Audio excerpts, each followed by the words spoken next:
Welcome everyone to episode 10 of Top of Mind with Consilio Wealth. We are back today to talk about the top 7 things that you can be doing in your financial plan right now. Last time, if you didn't catch episode 9, tune in. We talked about the top 7 things that you can be doing in your investment portfolio. So super relevant stuff like tax loss harvesting, and a number of other items. So I won't spoil it for you. Tune in if you haven't listened. Today, as promised, we're back to talk about top things to do in your financial plan. So before we kick it off, how are things in your world on the investment side? Things are going pretty good. And, call back to that last episode. Thanks, Chris. I think that was the most response I got from listeners and viewers. I don't know about you, but we hash out some ever-present or timely and timeless information that should apply to a lot of good years and bad years. Yeah. This year is a bad year, but we were able to take advantage of down markets by tax loss harvesting. And we do it all year, and we just finished another successful round. And even though we harvested, we kept our clients invested where they benefited from the bounce back from October and November. And it's been a pretty good quarter so far in terms of market performance. If you read the headlines and everything else, you don't get a lot of go-aheads or green lights for the markets. And the market doesn't need that. And I think we should prove that over and over, where good markets will show up when we least expect it, right? CPI came in a lot better than people expected. And, we had one of the 14 best market days in stock market history on that day. So if you miss it, how do you make that up? Right? Now that everyone else is invested, if you're comparing yourself to other benchmarks like the index. Yeah, and we've talked about this in prior episodes on the importance of staying in, because you got to be in for those days. That day, I posted on LinkedIn, that day quite possibly created half or more than half of the return that you'll generate over the next decade plus, because you're able to get that day. Seems almost unbelievable that a single day can generate so much return, but it really, really matters to be in for all of the volatility, both on the upside and the downside. Yeah. We practice what we preach. And a lot of those tips, so to speak, that we gave on the last episode, we use those in practice. So we're showing the listeners how the sausage is made, and we're not doing anything extra or cute about those topics, right? And it's boring, and it should be boring, because this is, I think, the most exciting investments lately have been complete failures and blowups recently. Good. Well, nice work on your end. You too. Thanks for moderating for me and teeing me up. And now the tables have turned today. Today we're going to go into Chris's realm, which is financial planning. And I know they're close cousins of investments, but financial planning is more broad, and from my point of view, actually more important than the investment side, because you can't really or shouldn't really invest without a plan. And I think this is Chris's realm, and I'm sure we're going to get a ton of response, more so than the last episode. So I'm really excited for this. So we have 7 things, 7.5 things, I guess, 7.1 things. 7 plus a bonus spoiler at the end, but we'll go 7 with the headline. Yeah. I think we had 8 or 9 things last time. Oh, 7 things. 7 as well. Okay. So very balanced. So what should you be doing with your financial planning right now? And this is the close cousin of the investment side, but number 1 I have is review your 401k contribution. This applies to 403bs and any other type of qualified employer contribution. Yeah, so let's dive into this. So something that we've been doing in our review meetings right now with clients is we'll have the client log into their portal. I'll just describe the Fidelity Net Benefits portal. Most of our clients have their 401ks there. Fidelity is the largest 401k provider. So it's like 8 or 9 times out of 10, they're probably your servicer. If not, you might have Vanguard, but most of the big tech clients that we work with are all at Fidelity. So the thing that we want you to check here before the year is over is how much have you contributed to your 401k for the first part of the year, and do you have more room to contribute so that you can max out before the end of the year? You may have set your contributions low in January and just haven't checked them yet.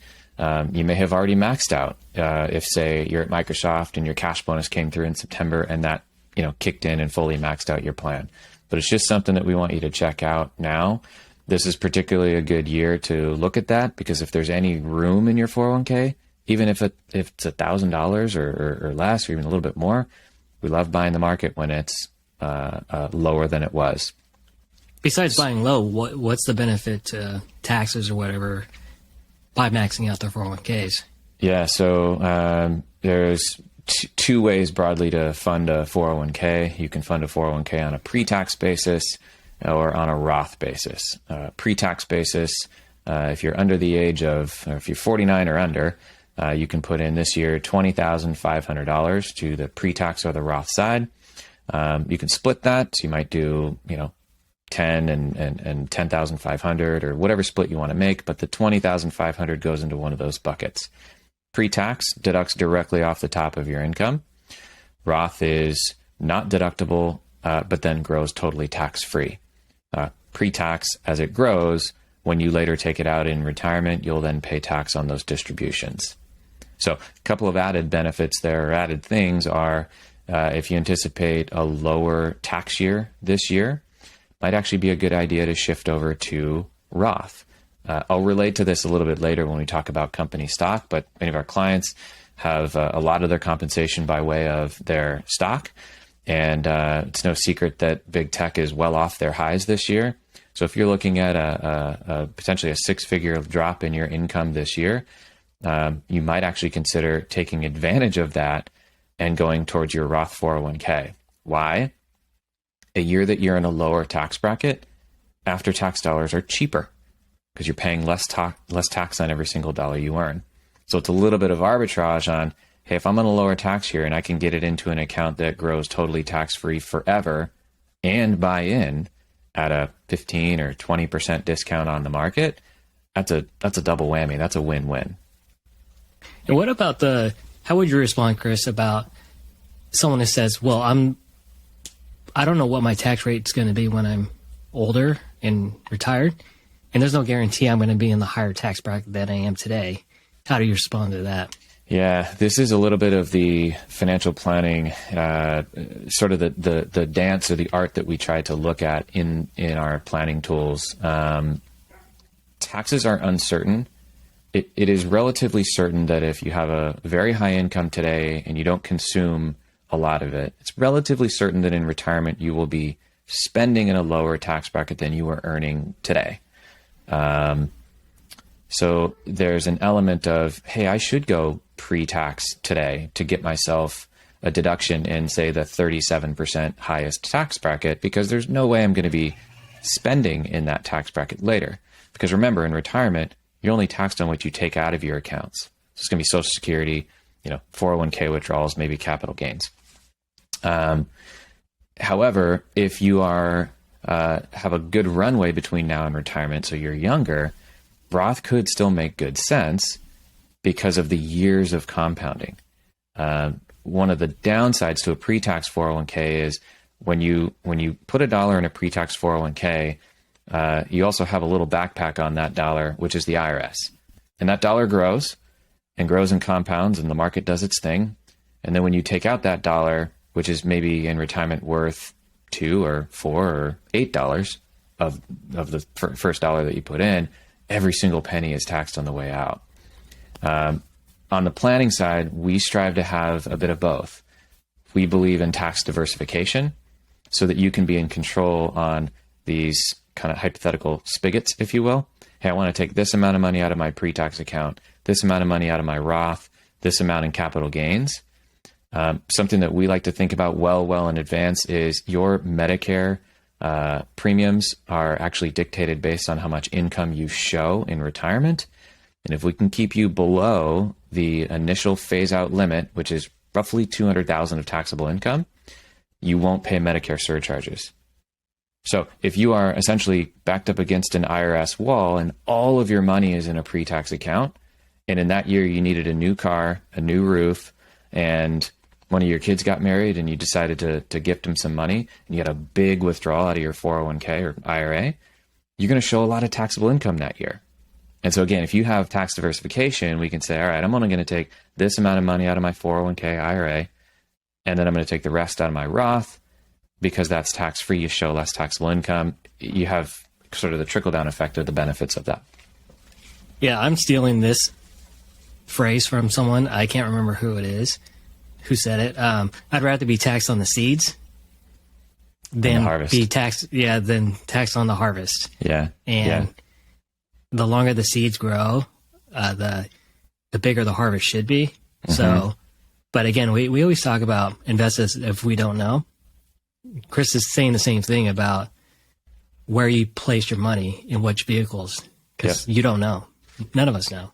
So there's also the after-tax 401k. If you're at Microsoft or Google or Meta, all of these are the same because all of your 401ks are structured with the same match. So you max out at the $20,500 if you're 49 years old or younger. All of those companies match 50%, so that's $10,250.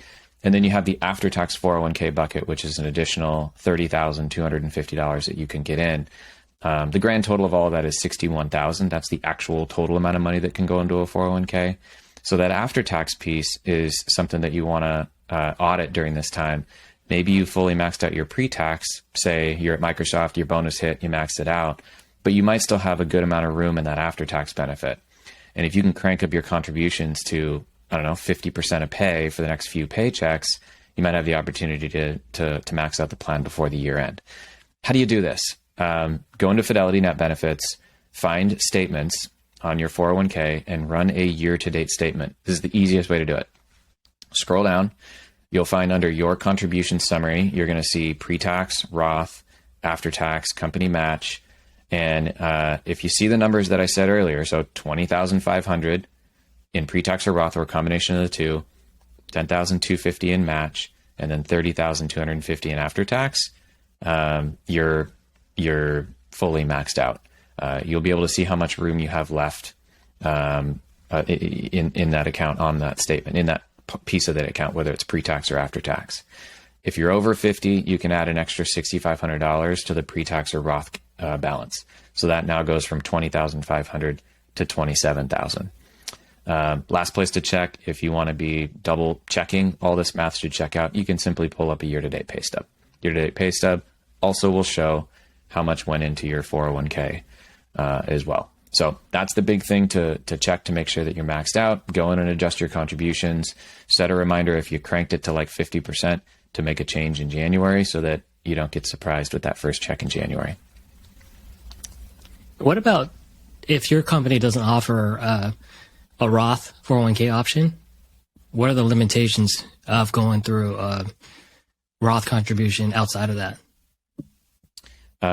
So we will touch on backdoor Roths a little bit later. So let's come back to that. Yeah. Okay. But again, if you work for big tech, as most of our clients do, you'll have this option. If you work for a tech startup, you often have a Roth option, but you might not have the after-tax option.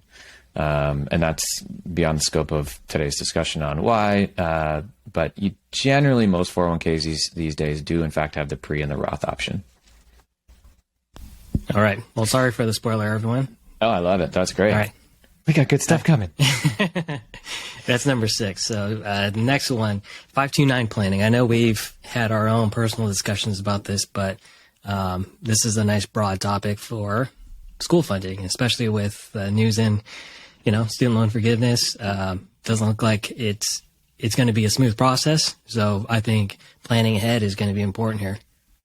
Thanks for that. I'm happy to report to everybody that my son's 529 plan is finally positive in terms of its rate of return. So yay. I kept putting money in as markets kept falling, and my initial deposit is not positive, but the whole account as a whole is actually positive now. So, yay. It's funny when you feel worst about investing because things aren't feeling so great. Those are typically the best results anyway. Yep. Because you're buying low. Exactly. Okay, 529 plans. This is a little bit related to Roth. So 529 plans you contribute to on an after-tax basis. If you live in Washington State, we don't have a state income tax, so there is no deductions against your contributions. California is the same. There are some states that do allow for state income tax deductions on your 529 contributions. If you're curious, highly Googleable, Google your state and 529 deduction, and you'll figure it out. We have clients in certain states that do allow for this. But let me just focus on Washington and California, as that's the largest. Our listenership is predominantly in those two states, as our clients are predominantly in those two states. Okay, 529 funding. It's an after-tax account. So see above what I said about Roth and after-tax dollars. We love funding after-tax accounts in a lower tax year if you happen to have one, because the dollars that you made in a lower tax year are taxed less. Therefore, it's cheaper to put money into the 529. And while markets are down, which again, we know if we're well diversified, things will recover eventually. We love funding 529 plans. So take a look at your plans. If you haven't done anything yet this year, or you've done just a monthly contribution, see if you can do a little bit more. We love topping up plans right now. The last item that I would say on 529s, we talked about this a bit on a prior podcast. Gifting limits are $16,000 per person. So I'll just give myself as an example. So the max that I can put in our son's 529 is $16,000. My wife can also put $16,000 into his plan, so $32,000. 529 plans also allow for a special 5-year advance gifting. So we can each put $16,000 in for 5 years, which ends up being $32,000 times 5. And then we just can't contribute for the next 5 years. We've essentially maxed it out. If you go over $16,000 in a contribution, technically you need to file Form 709 on your tax return.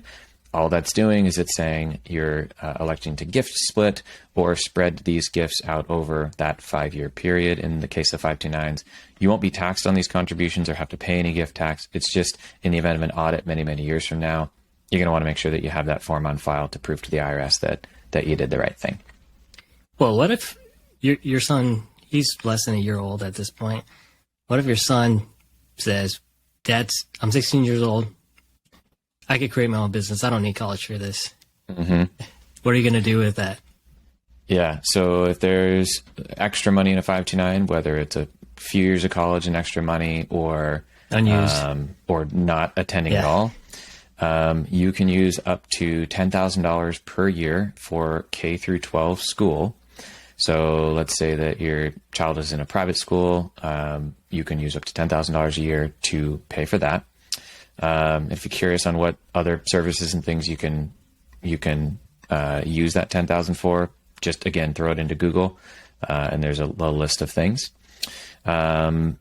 If let's say that after all of that, you still have, and by the way, we don't love putting money in a 529 plan only to spend it on private school, say the next year. The magic in a 529 is like a Roth, where you're growing and compounding and letting the money bake in there for a number of years. So I would say that's really a last resort. Plan on this being college funds or maybe the last few years of high school if you decide, whoa, I've saved in this 10 years prior and we have way too much. Did you guys get a dog? Nope, sorry, it's across the street. Okay.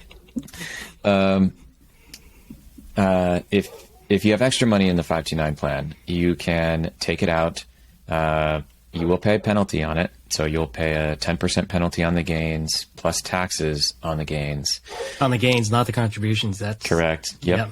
So that's nice. You can also change the beneficiary. So to your second kid or to yourself or to, another family member that can also use the plan.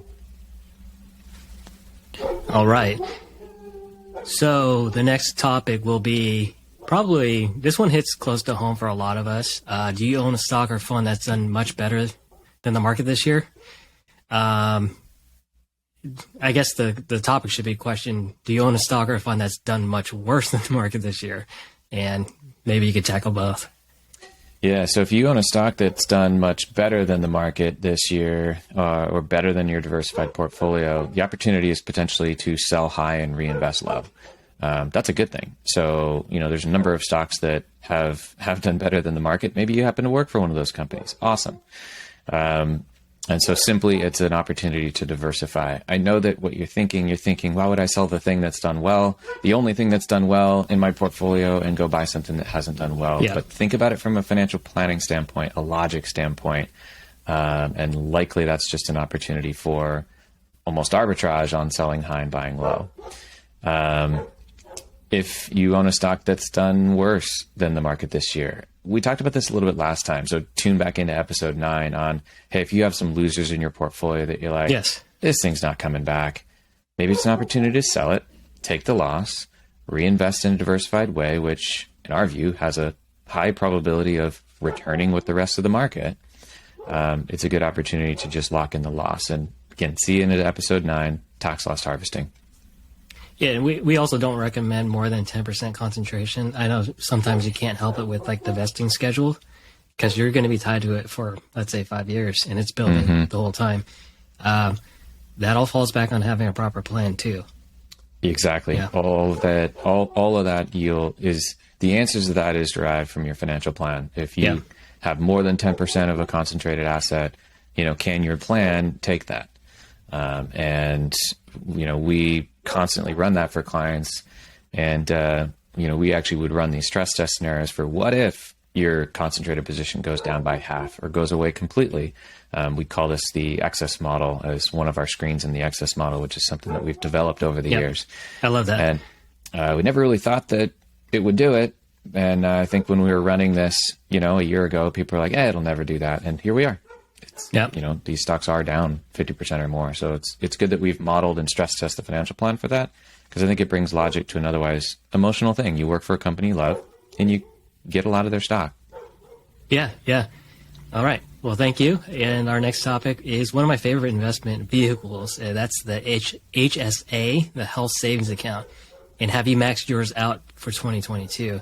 And, to dive into a little bit of a personal thing that Chris helped me with was we had a surprise bill for one of my son's therapy sessions, and that we thought we were covered by our medical insurance, and it wasn't.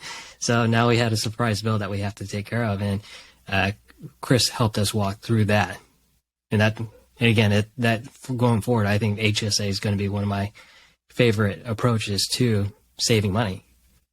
So HSAs are fantastic. This is another thing that you can check from your pay stub. So while you have your pay stub up from looking at your 401k, you can see how much money's gone into your HSA. Many of these also at the big tech firms are also sitting in the Fidelity portal, although some of them are at other companies. You'll know where it is based on your medical benefits, but I would do a quick double check to see if you've maxed out this year, or you will. If you haven't, HSAs are an account that you can do a lump sum into sort of right away, like on your next payroll deduction. And the max is, I would just encourage people to Google it. It's highly easy to find. That way I don't say something that's going to be out of date in a month and a half in 2023. So just Google HSA max for either family or individual, depending on what you are, for 2022. It's that number minus whatever your employer contributes is what you can put in. And there are calculators inside of your portal to be able to contribute the right amount and not go over. One other thing to make sure, and now's a good time to check this, make sure that it's invested. We are constantly finding too much cash. Yes, and we're constantly finding this missed. It's not overly obvious in HSA portals. You're gonna contribute to funds and you're gonna invest. You have to actually elect that. 401ks, you contribute funds and you're automatically defaulted to a target fund. It's just kind of how it works. HSAs aren't automatically defaulted to invest the funds. You have to elect that, and then it'll happen for you. Most of these plans require you to keep a minimum balance. Maybe it's $1,000, and then you can invest the amount above that. And the cool thing is, let's say that you had $1,000 of cash in there and you spent 500. Your next couple of paycheck contributions will simply bring that cash balance back to that $1,000 buffer, and then the rest will continue to be invested. If you need more than 1,000 out of your HSA, you got to go in and sell. Your debit card or however you're reimbursing yourself will not go through because it's only allowed to spend the cash inside of there. Yeah, that could be complicated time in the market on when your medical expenses might be due. Yeah. But the beauty about this is you can pay yourself back years down the road. So if you do have a big expense that you just cash flow out of pocket, it doesn't have to come out of the HSA right away. And I think that's the big thing too. The big benefit of it is it can cover multiple years. We love that, right? Years. If I can get money into something and take a tax deduction today, I can invest, and then so long as it's used for medical expenses, it is tax-free. That's triple tax advantaged. And This is the only account that does that. That's why the maximum is fairly low.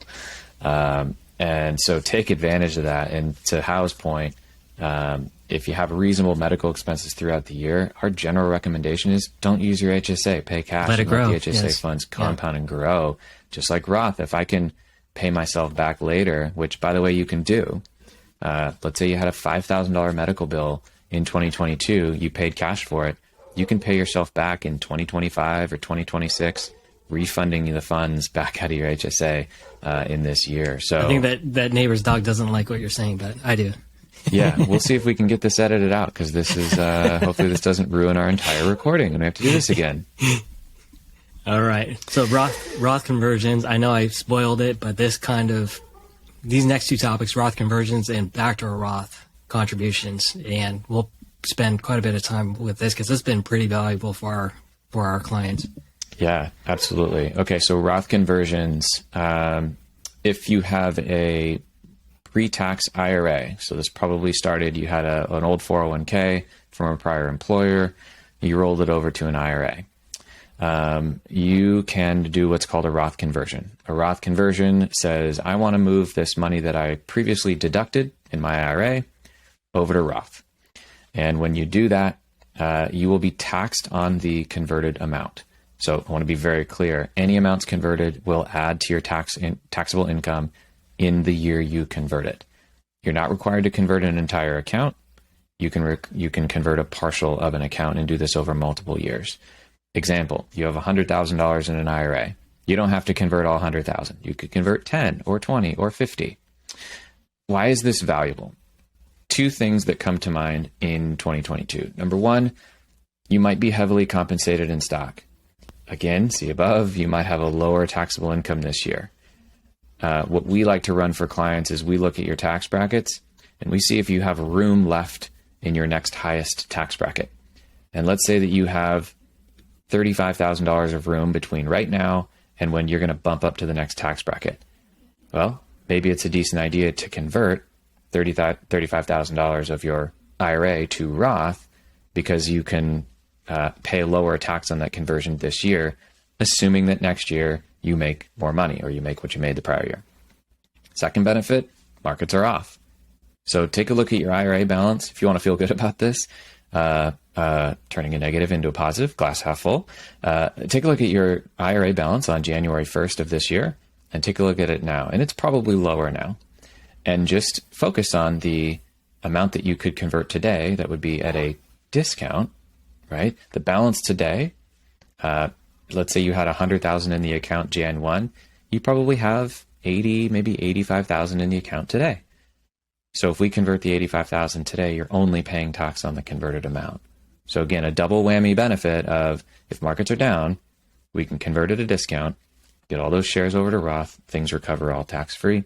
And if you're in a lower income tax year, it's a decent idea to review that to take advantage of it. So are we transferring in kind, meaning let's say I hold the S&P 500, do I have to sell it or does it convert in place? You don't have to sell what you're holding. You can convert it or journal it, I guess might be the technical term there. Either way, you're not taking any money out of the IRA. So there isn't any capital gains or anything like that. So you could simply just rebuy the S&P 500 in that account if for some reason your custodian that you hold the account at doesn't allow you to just journal the same holding straight over to Roth. Last thing that's important here, whatever tax you owe on the conversion, you have to pay cash for. You cannot, well, you can, but I'll tell you why you shouldn't. You cannot pay the tax out of the IRA. If you do that, it will actually constitute as a withdrawal from the IRA, 10%, which it hits you with a 10% penalty. So don't do it. So make sure that if you do a conversion, particularly a big one, that you're going to owe X dollars in tax on, make sure you have the cash and you're ready for it. Yeah. All right. So I know I blended the two topics. Anything else on the conversion? Now we have the backdoor. I've got one other thing I want to throw in on Roth conversions. So remember how we talked about earlier the after-tax 401k? The after-tax 401k, many of you are familiar with the term mega backdoor Roth. That's the big thing inside of there. So you put money in the after-tax 401k, it converts over to the Roth side of the 401k. That's a tax-free conversion or very close to it because in the case of, say, Fidelity, you elected to convert my after-tax to Roth immediately. It's a daily sweep and it happens before there's any gain. So that's tax-free. What happens if you don't convert it and you leave it in the after-tax 401k? So if you don't convert it and you leave it in the after-tax, your growth will be taxable later. The basis, whatever you contributed, it's $30,000 and it grew to $60,000. So the $30,000 comes out tax-free and the $60,000 you would pay tax on. The way that it works, let's imagine that's all of your IRA money. It's kind of like you reach in the side of the bucket and pull money out. So 50 cents of each dollar would be taxed and 50 cents would be taxable. You can't just choose to take your basis out tax-free and then defer your gains till later. So that's how that works from a tax standpoint. That's an important distinction. A very small administrative oversight can cost you a ton of taxes down the road. Make sure everything is swept over to the Roth coverage or shelter, right? And when you're in there looking at you're auditing your accounts to make sure that you maxed out, as we talked about earlier, make sure that your after-tax balance is zero. So where you'll get into trouble here is you may have started contributing to the after-tax, but then you didn't enroll in the in-plan Roth conversion, that little drop-down menu, until a couple of pay periods later. Once you enroll in that, moving forward, it'll do the conversion. But anything that you had in there before, it won't. And so you might have $2,000, $3,000, $5,000 or more sitting in there if you've been doing this for years and haven't done the conversion. You have to call your provider, in this case, call Fidelity in my example, and do the conversion. Super important. Make sure the person you're talking to knows what you're talking about, because you only want to convert the after tax, which only the gain. Yeah. If you have a gain, you'll pay tax on. Again, basis won't be taxed. The gain will be taxed just like a Roth conversion. Why I say make sure they know what you're talking about is they might want to convert your employer match or your pre-tax funds, which every single dollar would be taxable. So just make sure it is the after-tax balance, which is probably small. We often catch this. It's kind of just an administrative thing that there's a few grand in there and you're going to want to convert it over. So make sure to take a look at that when you're auditing your 401k, as I said earlier. Great information and important distinctions. So yeah, don't miss that. The next one is the backdoor Roth IRA contribution that we spoiled slightly. Have you completed it? And there's limits to this. Yeah, so backdoor Roth IRA contribution. So there's a couple of things here. First thing is you can't have another IRA. So you can have 401k money, but you can't have another pre-tax IRA, I should say. The reason is the IRS will aggregate these two accounts together, and essentially they force you to pay tax on the converted IRA before you can do the tax-free backdoor conversion. Let me back up a little bit and say that again so that I kind of clear up the steps. Let's imagine that you have $0 in an IRA balance. Anybody at any income limit can open up an IRA and can fund that IRA. And if you're under the age of if you're 49 and under, you can put $6,000 in that IRA. If you're 50 and over, it's $7,000. So anybody at any income limit or income level can put the $6,000 into an IRA. The income limits are just on the deductibility of that $6,000. So forgetting about that for a minute, again, anybody at any income limit, you can make $2 million a year and still put $6,000 in an IRA. Also, anybody at any income limit can perform a Roth conversion, as we mentioned earlier. The limitations are you can't, at any income level, just put money in a Roth IRA. It's about $200,000 a year. If you're roughly $200,000 and below, married, filing jointly, you can fund a Roth IRA directly. If you're above that, you cannot. And so this is the backdoor Roth, because again, anybody at any income can fund a regular IRA. Anybody at any income can perform a Roth conversion. When you do it this way, because you funded the IRA with after-tax money, that conversion of that $6,000 is not taxable. Just like the mega backdoor Roth, which is that after-tax converting over to the Roth side of your 401k. Does that make sense, Hal? I think so. And if it didn't make sense to you, hit the back button a few seconds. I think the explanation is clear, will become clearer once you kind of go through this. But it's a complicated loophole in the tax system. And it's so if I asked you to repeat it, it would come out the same. So that's why I'm saying, hey, everyone just back it up a few ticks on the on your Spotify or Apple podcast, wherever you get this. The key that I want to land here is that you have to have a zero IRA balance. When you file your taxes, or when your CPA files your taxes, when you perform one of these, it's going to say, do you have an IRA balance as of 12/31 of this year?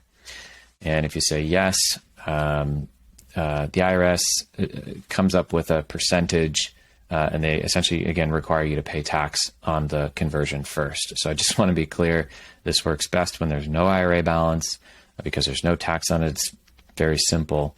But if you have, say, $100,000 or $500,000 or $10,000 in an IRA, the IRS is going to essentially want you to convert that first and pay tax on it before you can perform this on a tax-free basis. That's the nuance. But if you don't have an IRA balance, you can do it. Yep. Great info on Ross.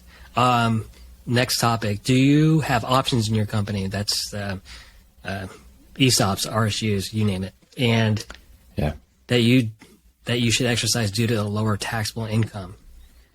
I know this is kind of a pretty loaded subject here. Be super careful here. Yeah. Be really, really, really careful here. So the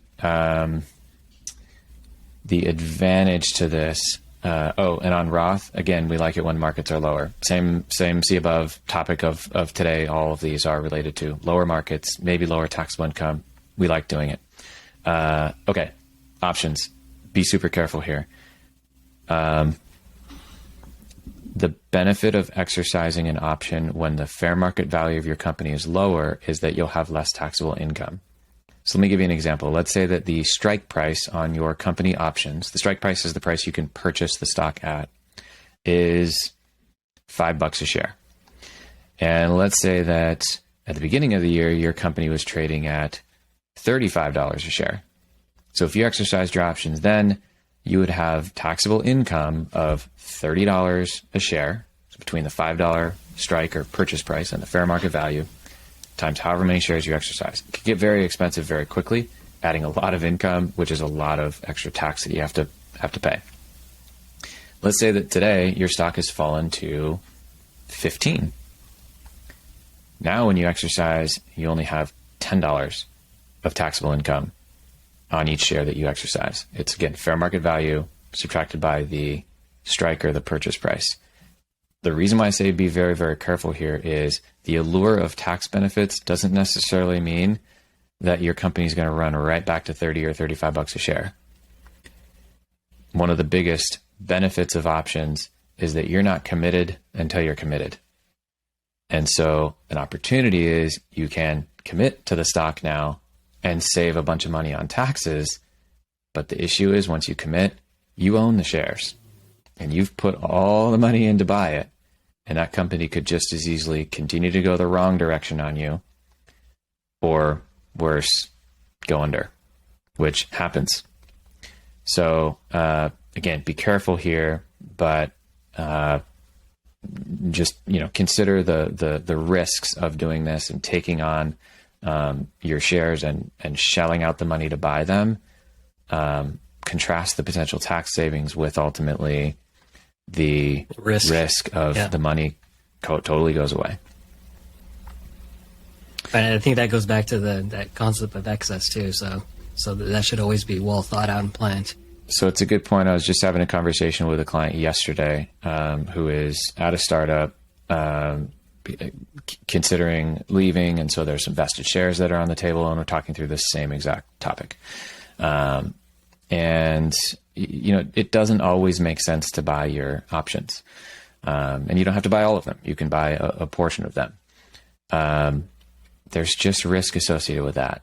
And coming back to excess, if your financial plan has extra money in it that you don't need in order to hit your objectives, now we can talk about what do we do with that money? And maybe one of those things is, let's take some added risk, because that risk of losing that purchase of those shares maybe doesn't negatively impact your plan, but the potential upside of that positively impacts your plan. So to your point, if we can answer this in the context of your financial plan, you can go into something like this where you're potentially spending a good chunk of money on shares that might not be worth anything, which doesn't make it feel any better if they're not worth anything later, but at least from a planning standpoint, that it doesn't completely derail things. Yeah, so we're not negative ninnies, but we're just risk aware through everything. And RSUs are a part of that. They're part of your full financial picture. And yeah, sometimes they are a lottery ticket, not as bad odds, but sometimes they expire worthless. A little bit beyond the scope of this podcast, there are two different types of options: non-qualified stock options and ISOs, or incentive stock options. They are treated differently from a tax standpoint. So beyond the scope of today's podcast, maybe we'll do a separate episode on that. But overarching theme is maybe consider exercising, but be careful. Yes. Be very, very careful. All right. And our last topic, I'm going to call this the +1. We've went through 7. And to be clear, if there's any confusion or anything that wasn't so clear, feel free to reach out to us or hit the back button and give it a second listen. We could use the listens. And if you were working for a startup right now, generally not yet profitable company, we do recommend keeping a little bit more hay in the barn, keeping more that more hay in the barn. Yeah. The emergency fund, or more money in the war chest.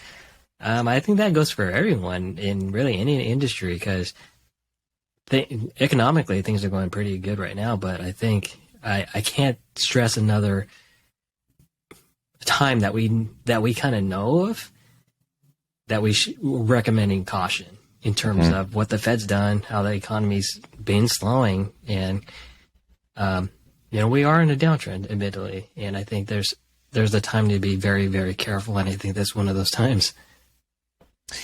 Our thought here is, it's no secret that companies are announcing layoffs. Likely, if you happen to be at a startup or a not profitable company, those companies are getting more pressure from the people, institutions, private equity firms, you name it, that are paying their bills. So that could ultimately impact you or anybody in the form of layoffs, cuts, whatever. And as we've seen in the recent weeks, big tech is also not immune to this. We've seen the biggest and most profitable firms also announce layoffs. So our thought is just be a little bit more cautious at this time. Leave a little bit more money in the bank than you normally would, just in case. Fortunately, you'll have a pretty decent runway in terms of if you do get impacted by a layoff. It's not like your job ends that same day and there's no more compensation. Generally, these are structured to, I guess I wouldn't say favor employees, but at least provide a couple of months of income and that sort of thing. So it allows you to sort of adjust to it. But it's just, you don't want to be impacted by I had a Twitter layoff and a Meta layoff, and both of our incomes just went in one in 1 week. I mean, was when Meta announced and Twitter announced, right? And so just have a little bit more of a conservative outlook and keep a little bit more cash in the bank just in case. If nothing else, maybe it helps you sleep a little bit better at night until, we can get through these layoffs and things are starting to go the other direction in terms of hiring.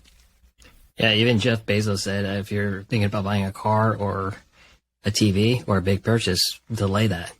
And this is someone who would benefit from you spending more discretionary on Amazon, especially, right? So even when someone's benefiting from our spending and he's saying pump the brakes a little bit, I think we should, and I think that's great advice in this time. Mm-hmm. Okay, awesome. 7 great tips plus 1 bonus tip. So let us know your thoughts. Let us know if we missed anything. If you have any questions to Hao's point, hit rewind. We probably addressed it, but if we can be more clear in how some of these things are explained, shoot us a note and we'll jump in our next podcast and we'll re-explain something so it's clear. Thanks everyone for tuning in today to episode 10. We'll see you again in 2 weeks.